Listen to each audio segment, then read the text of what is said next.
Lalu bagaimana secara imunitas kita atau kita membersihkan badan kita ini? Ya, prinsip dasarnya adalah yang pernah saya tulis juga waktu itu, bertaubat sebelum berobat.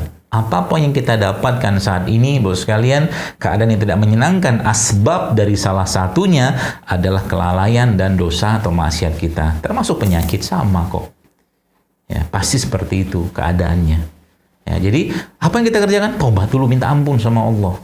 Minta petunjuk sama Allah. Pasti Allah akan kasih kok. Allah tidak akan menyusahkan kita hidup. Nggak mau Allah susahkan. Ya.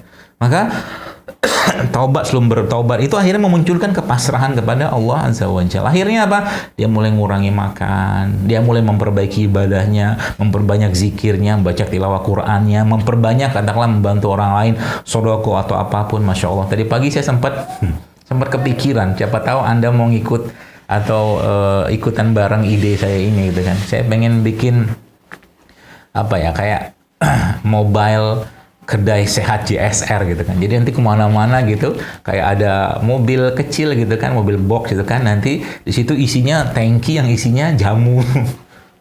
Ya, kunyit lah, jahe, free, gratis, kasih orang aja. Masya Allah. Saya seperti kalau Anda yang pergi haji, biasanya ibu-ibu yang bagus sekalian yang haji waktu, ya tahun ini kan nggak ada haji ya di Indonesia ya. Tapi haji itu kan biasa itu banyak tuh. Mobil-mobil yang bagi-bagi susu, bagi-bagi apa gitu, air putih, seperti itu gitu. Nah, Indonesia nih kalau kita bisa bikin tuh, ya, kita bikin, ya bisa biar kata bagi-bagi jamu gratis gitu kan. Berapa sih modalnya? Insya Allah mah nggak banyak lah.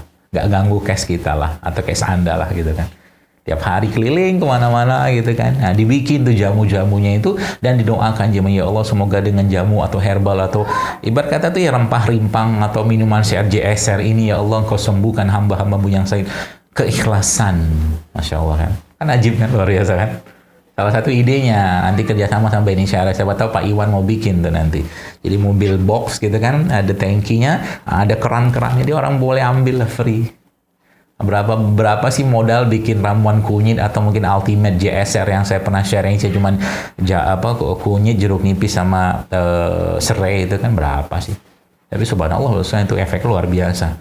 Ya, kata Ibnu Mubarak rahimahullah, dia katakan betapa banyak amal kecil berubah menjadi besar karena niat, dan berapa banyak amal besar menjadi kecil karena niat. Ya, Masya Allah kan, kalau Anda mau baca itu judulnya itu namanya butterfly, bukan judulnya, penelitian namanya butterfly effect.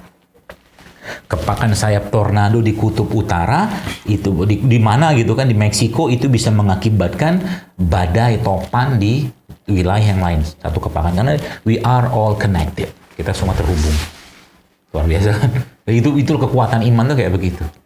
Ya, kekuatan iman kayak begitu. Jadi bertaubat sebelum berobat. Jadi subhanallah. Jadi kalau kita ikutin konsep-konsep ini, maka nanti saya akan kasih beberapa clue-nya aja. Ya, Bapak Ibu bisa terapkan ini, yang mudah-mudahan Allah mudahkan. Clue ini kalau Anda terapkan baik-baik, Bapak sekalian, maka insya Allah penyakit itu hilang dengan sendirinya. Karena memang tubuh kita dibekali Allah Azza wa Jalla ya dengan apa? Ya organ-organ, ibarat kata itu kemampuan untuk memperbaiki dirinya sendiri. Itu tubuh kita kayak begitu. Ada ginjalnya, ada livernya lah, ada limfenya lah. Ya, ada ususnya lah segala macam. Dia punya sistem semua di situ. Ya, asal provide the right condition, siapkan mereka kondisi dan situasinya, ya seperti itu. Maka kalau sudah kacau balau kayak begini sistemnya, sebagaimana dunia saat ini lagi chaos di mana-mana, ya Muslim sih nggak boleh chaos, tenang aja.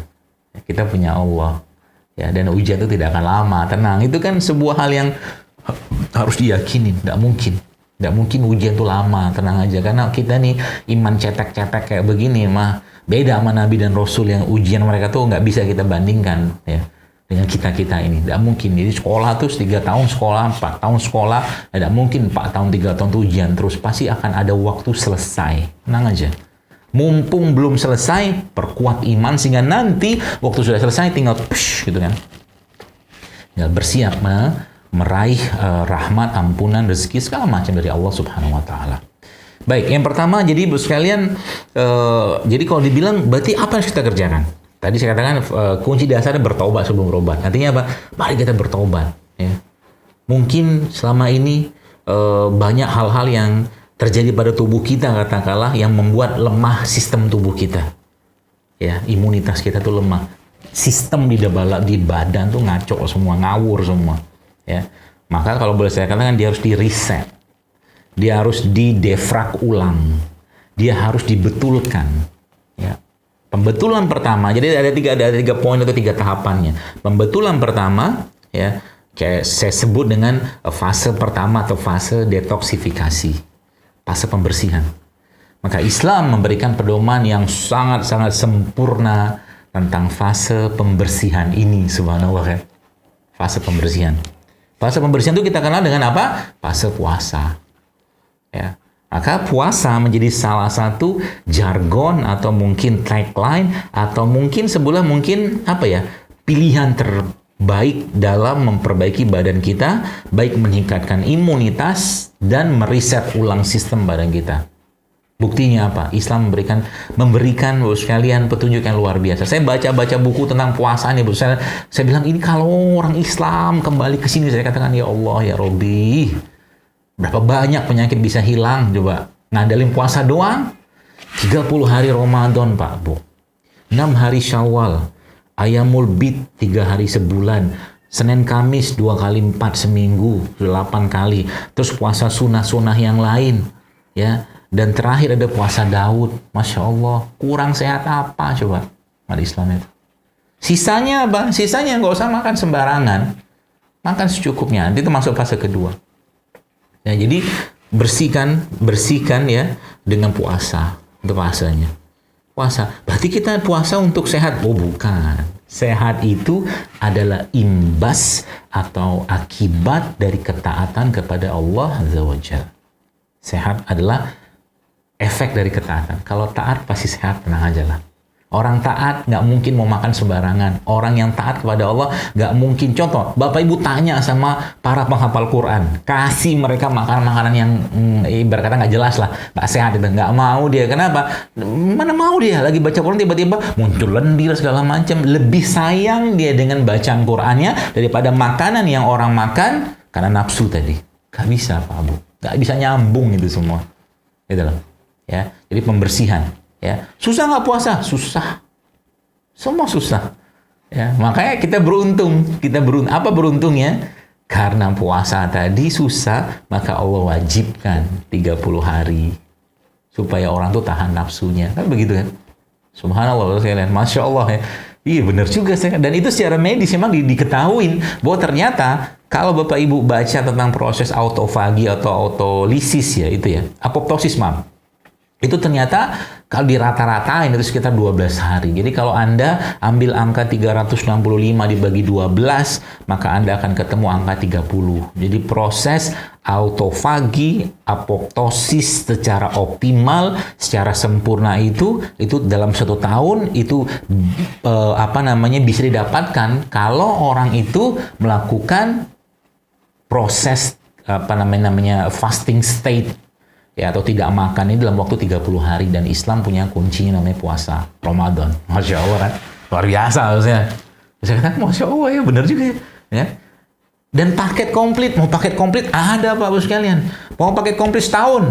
Jadi kalau Bapak Ibu mau ngambil paket medical check up gitu kan, bersih tubuh setahun, berkah gitu kan. Nah, maka kata Nabi SAW apa? Ikuti dengan 6 hari Syawal. 6 hari ini Syawal sudah habis ya. 6 hari Syawal maka dianggap sebagai puasa setahun, dianggap. Mau paket komplit 2 tahun, puasa Arafah. Sebelumnya, sesudahnya. Luar biasa ya. Islam itu petunjuknya, saya katakan, ya Allah, beruntung banget kita. Ya. Ditakdirkan menjadi orang Islam. Ya. Jadi urusan kesehatan itu sebenarnya bisa diwakilkan dengan, atau mungkin kita bisa mulai dari puasa tadi. Lagi-lagi saya katakan, susah nggak? Susah. Tapi kalau nggak dipaksain, nggak bakal bisa. Nanti suatu hari kelak, kita akan jauh lebih mencintai tidak makan atau puasa itu daripada makan. Itu yang udah mulai karena memang Allah lebih cinta dengan orang yang berpuasa. Dan yang membuat orang lemah dari imannya, hubungan dengan Allah adalah itu tadi kebanyakan makan. Ya, itu fase yang pertama. Fase yang kedua fase pembersihan. Ya, atau pengeluaran, tadi detox yang pertama, fase yang kedua fase pengeluaran. Nabi SAW mengajarkan kepada kita semua Kata Nabi begini, asyifa'u fi salasatin. Kesembuhan itu ada 3. Ya. Syarbatil asal, minum madu. Syartahtil mihjam, berbekam. Ya. Yang ketiga, kay atau besi panas. Dalam hadis yang lain yang mengatakan apa? Inna afdala ma tadawaitum bihi al-hijama. Kata Nabi SAW, sesungguhnya pengobatan yang paling afdol itu bukan khair. Kalau khair itu di bawahnya afdol. Afdol itu the most ultimate goodness, kebaikan yang tertinggi, afdol. Ya, di bawah itu mufaddal.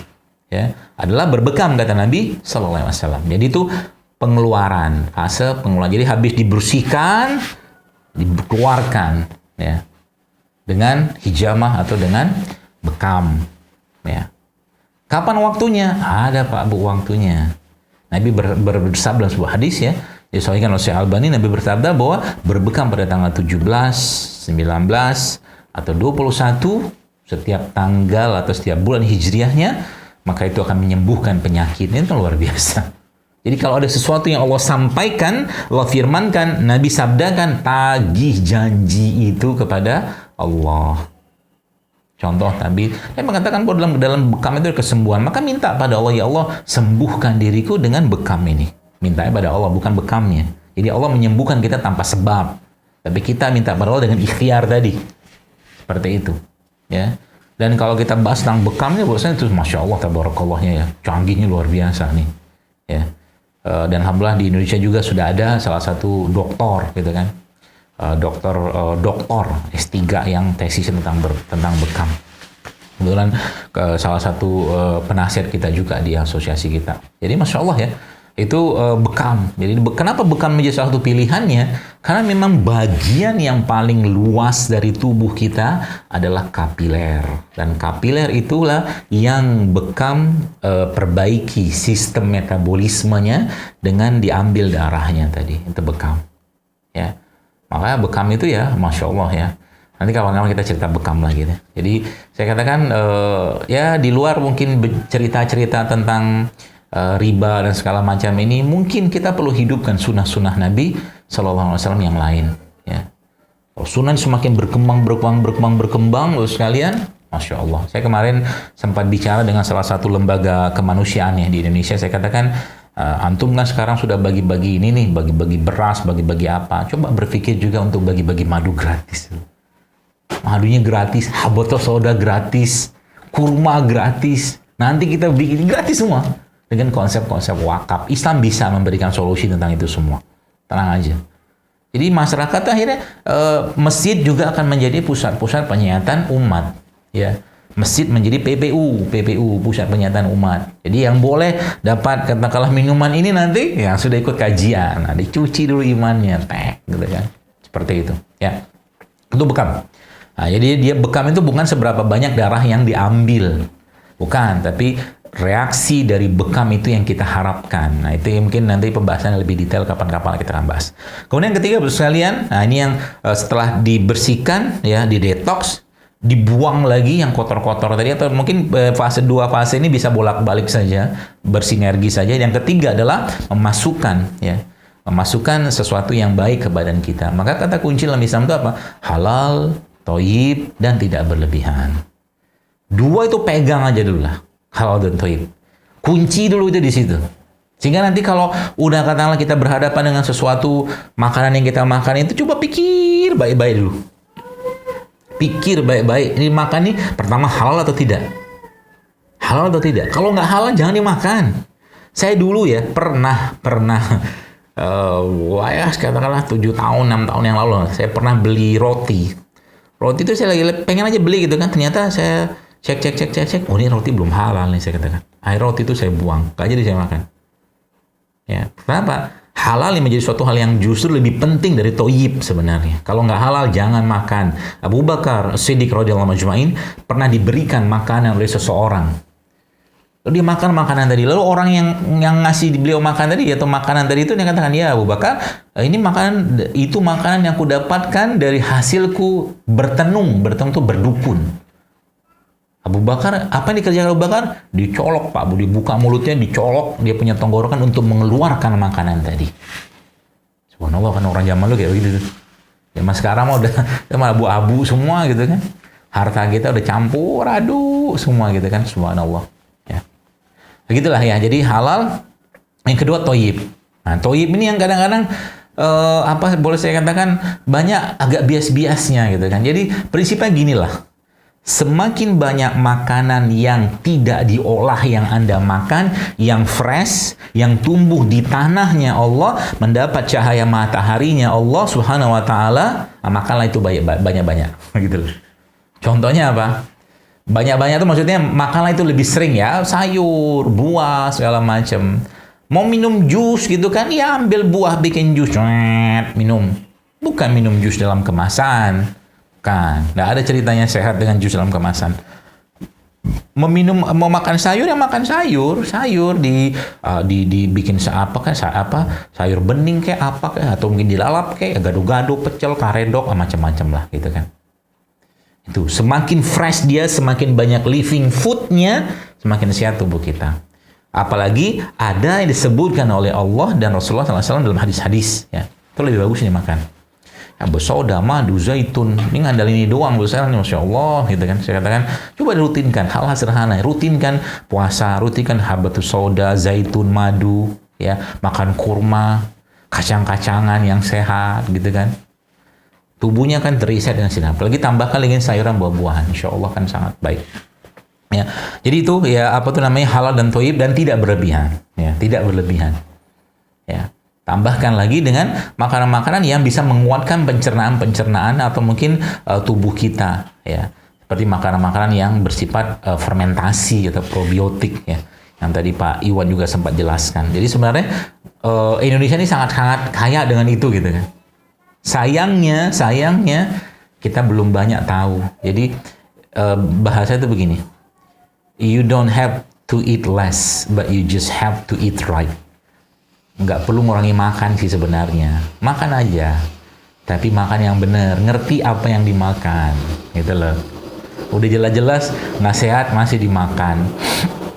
Ya, dokter masih makan mie instan nggak? Makan sekali-sekali. Tapi bukan mie yang seperti itulah. Saya punya mie sendiri gitu kan.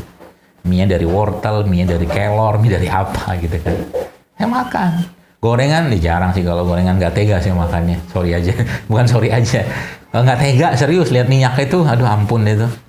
Ya. Jadi kalau makan gorengan ya, gorengan. Bisa sih kalau mau dibikin gorengan. Misalkan bakwan gitu kan. Bakwan, jadi bakwannya itu dibikin dari ya sayuran-sayuran yang organik atau mungkin dibersihkan dulu dari pestisidanya tadi dengan cairan-cairan tertentu gitu kan, lalu dikasih tepung-tepung non gluten, lalu gorengan tadi bukan gorengan, dipanggang, kan nggak pakai minyak, nah gitu, bisa Pak Bu sekalian. Ini saya katakan kalau kita nggak berubah Pak Bu, negeri ini Pak Bu, ya, na'udzubillah min dzalik, saya tidak mendoakan, tapi kita akan lihat apa nasibnya nanti ke depan. Artinya ini tugas siapa? Tugas bersama-sama. Ya saya juga nggak tahu kapan matinya saya, ajalan saya kan. Nanti kalau peluang-peluang dakwah ini sekalian, gak usah cerita deh tentang jihad.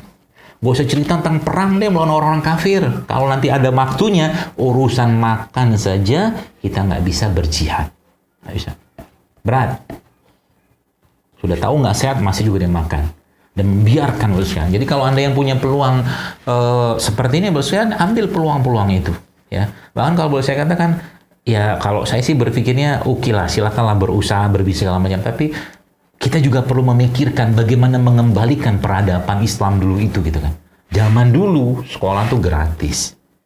Zaman dulu kesehatan itu gratis. Orang yang masuk rumah sakit Bimaristan namanya dalam zaman era kemasan Islam itu masuk rumah sakit, keluarnya dapat duit emas coba. Zaman dulu. Bisakah konsep itu kita kembalikan? Bisa kalau kita ayo bersatu yuk gitu kan, mulai ambil peluang-peluang kebaikan ini gitu kan. Ya bikin katakanlah produk-produk sehat, mulai bagi-bagikan sedikit demi sedikit. Ya subhanallah, banyak sekali Pak Bus peluang-peluang kebaikannya kalau saya katakan. Tapi ya kita nggak bisa kerja sendirian, kita harus ya bersinergi lah ya, kalau mungkin bahasa saya ya, bersinergi. Ya supaya apa? Supaya ini bisa terjadi percepatan. Ya bukan karena besarnya kita. bukan karena ilmunya kita, bukan karena hebatnya kita, tapi semakin banyak orang yang kembali kepada Allah, maka kejayaan itu akan Allah kembalikan. A'udzubillahi minasyaitonirrajim. Idza jaa nasrullahi wal fath wa ra'aitan nasa yadkhuluna fi dinillahi afwajan fasabbih bihamdi rabbika wastaghfir innahu kana tawwaba. Wa qala aidan inna fatahna laka fathan mubina liyaghfiraka ma taqaddama min dzambika wa ma ta'akhkhar wa yutimma ni'matahu 'alaika wa yahdiyaka siratan mustaqima wa yansurukallahu nasran 'aziza wallazi anzala as-sakinata fi qulubil mu'minin liyazdadu imanan ma'a imanihim wa lillahi junudu samawati wal ardh kana Allahu 'aliman hakima. Kemenangan itu adalah ketenangan. Kalau Allah sudah memberikan kemenangannya, pasti tenang diri kita. Kita tahu bahwa menang. Bapak sekalian, sahabat-sahabat yang diajak Nabi SAW untuk ikut Fathu Mekah, bukan orang-orang kemarin sore yang dilatih perang hari ini sebelumnya segala macam, bukan. Tapi orang-orang yang sudah terlatih dengan iman mereka, untuk mereka diajak Nabi menaklukkan Mekah, dan mereka sudah tahu bahwa mereka akan menangkan Fathu Mekah tadi. Maka kalau kita kembalikan Al-Quran menjadi tiga fase ya. Fase memperbaiki diri, fase memperbaiki katakanlah masyarakat sampai ke negara. Nah, kita ini di sini belum selesai. Ya, di sini belum selesai. Tapi kita bisa mulai dengan diri kita sendiri dulu sekalian, ya. Dengan keluarga kita, terutama diri kita, ya. Kita sendiri, maka Masya Allah mudah-mudahan dengan itu kita akan semakin semangat lah katakanlah mengejar Allah, mengejar kebaikan atau keberkahan dari agama ini. Itu mungkin yang bisa saya sampaikan. Sudah 10:30. Saya kembalikan lagi kepada moderator. Mohon maaf kalau ada yang salah di apa yang saya sampaikan. Semoga bermanfaat dan mohon maaf sekali lagi, dan semoga menjadi semangat kita untuk mendekatkan diri kita kepada Allah Azza wa Jalla dan sunnah Nabi Sallallahu Alaihi Wasallam. Assalamualaikum warahmatullahi wabarakatuh.